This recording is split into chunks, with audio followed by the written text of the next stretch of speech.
Welcome to nerdy side. आज हम physics के इम्पॉर्टेंट क्वेश्चंस करने वाले हैं जो एग्जाम के लिए काफ़ी इम्पॉर्टेंट है। तो चलिए एक नजर डालते हैं आज के रोड मैप पर। सबसे पहले हम इलेक्ट्रोस्टैटिक्स में ए से जेड तक सब कवर करेंगे। फिर हम जंप करेंगे सेमीकंडक्टर्स में, जो एक बहुत ही स्कोरिंग टॉपिक है।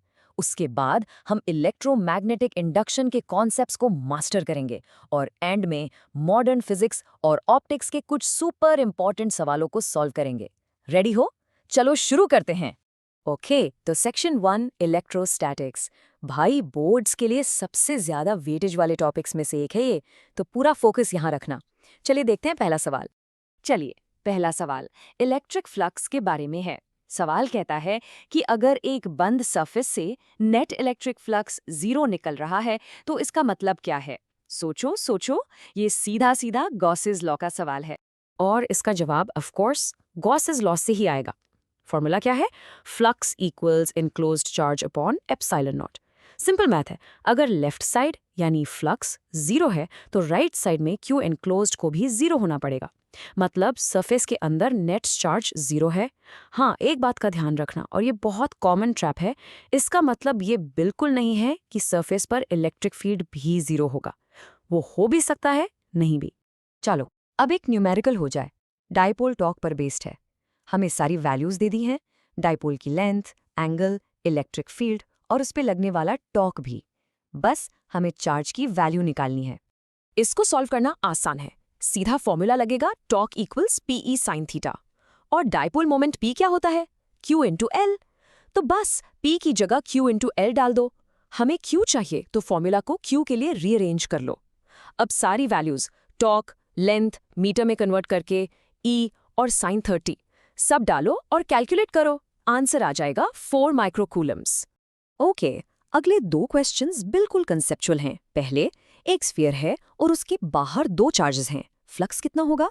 भाई कॉजेस लॉ चीख चीख कर कहता है कि फ्लक्स सिर्फ अंदर वाले चार्ज पे डिपेंड करता है। अंदर कुछ है? नहीं, तो फ्लक्स 0। सिंपल। अगला सवाल, एक मेटालिक स्फीयर है, अगर उसको चार्ज दें तो क्या फर्क पड़ता है कि वो खोखला है या सॉलिड? बिल्कुल नहीं। रूल याद रखो, कंडक्टर को जो भी चार्ज दोगे वो उसके आउटर सरफेस पर ही आकर बैठ जाएगा, अंदर चार्ज नहीं जाता। नेक्स्ट क्वेश्चन देखो, एक बहुत बड़ी चार्ज शीट है, उसकी सरफेस चार्ज डेंसिटी यानी सिग्मा हमें पता है। सवाल है कि उससे 50 सेंटीमीटर दूर इलेक्ट्रिक फील्ड कितना होगा, और क्या आगे के पॉइंट्स पर भी फील्ड सेम रहेगा?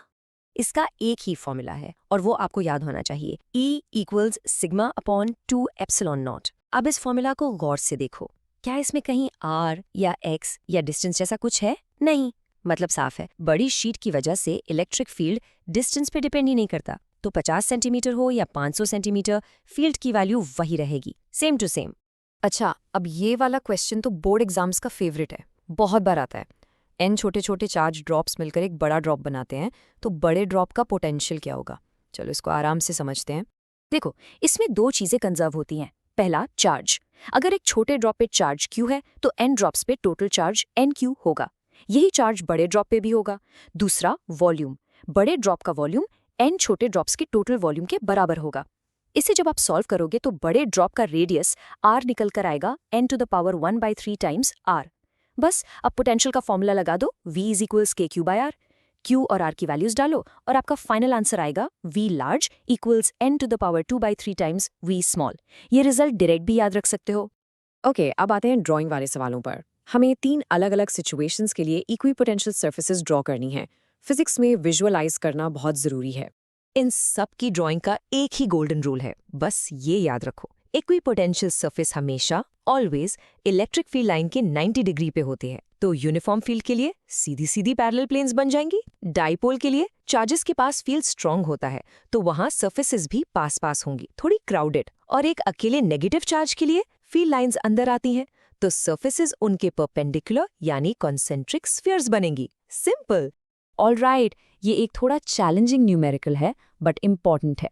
हमें पोटेंशियल V एक फंक्शन की तरह दिया है, V is equals to 10x + 5, और हमसे इलेक्ट्रिक फील्ड E और एक क्यूब से निकलने वाला टोटल फ्लक्स दोनों पूछे हैं। ओके, स्टेप बाय स्टेप करते हैं। पहले E निकालते हैं।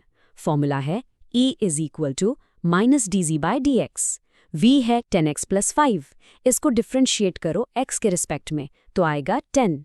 तो E हो गया -10n/c, यानी फील्ड कांस्टेंट है और -x डायरेक्शन में है। अब आओ फ्लक्स पे। फील्ड सिर्फ x डायरेक्शन में है तो ऊपर नीचे आगे पीछे वाले फेसेस से फ्लक्स 0 होगा। सिर्फ लेफ्ट और राइट फेस से फ्लक्स आएगा। दोनों फेसेस का फ्लक्स E.A कैलकुलेट करके ऐड कर दो। आपका फाइनल आंसर आएगा -0.4 nm²/c। चलो, इलेक्ट्रोस्टैटिक्स हो गया। अब आते हैं सेक्शन 2 पर, सेमीकंडक्टर्स। मॉडर्न फिजिक्स का बहुत ही इंपॉर्टेंट और स्कोरिंग टॉपिक है, इसको मिस नहीं कर सकते। असर्शन रीजन वाले सवाल। असर्शन, टेम्परेचर बढ़ने पर सेमीकंडक्टर का रेजिस्टेंस कम होता है। सच है या झूठ? बिल्कुल सच है।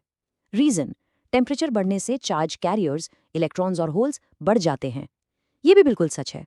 अब दोनों को जोड़ो, कैरियर बढ़ गए तो करंट इजीली फ्लो करेगा ना, मतलब रेजिस्टेंस कम हो गया।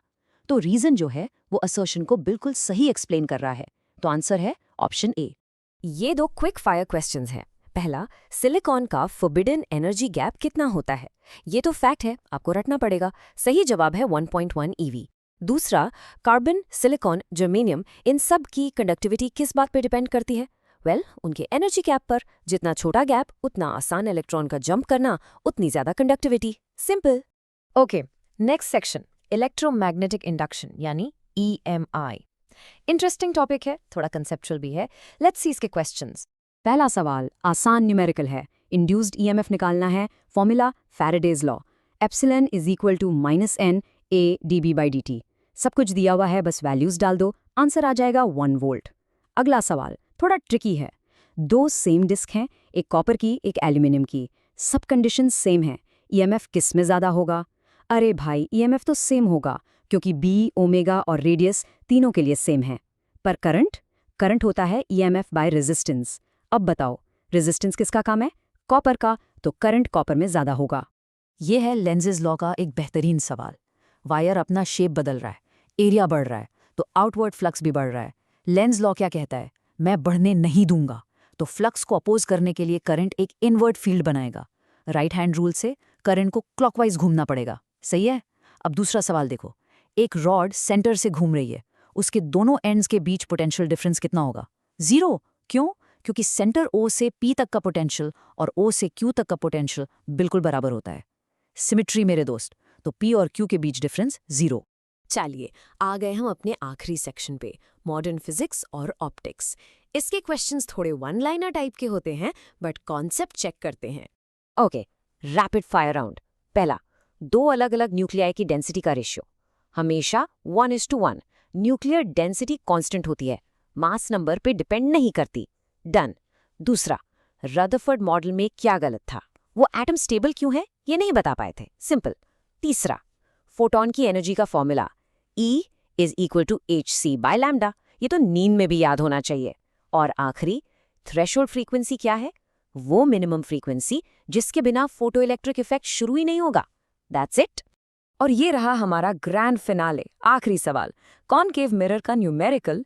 U दिया है -20, R है -60, तो फोकल लेंथ F हो गई -30। मिरर फॉर्मूला लगा दो, 1/V = 1/V + 1/U। Sign convention का पूरा ध्यान रखना, वरना सब गड़बड़ हो जाएगा। सॉल्व करोगे तो V आएगा +30 सेंटीमीटर। प्लस का मतलब क्या? इमेज मिरर के पीछे बनी, यानी वर्चुअल। अब मैग्निफिकेशन भी निकाल लो, M = -V/U, ये आएगा +1.5। प्लस मतलब इरेक्ट और 1.5 मतलब मैग्निफाइड। तो इमेज है वर्चुअल, इरेक्ट और मैग्निफाइड। अगर आपको ये इंपॉर्टेंट क्वेश्चंस हेल्पफुल लगे तो कमेंट करके जरूर बताना, और सपोर्ट के लिए लाइक, शेयर और सब्सक्राइब करना मत भूलना।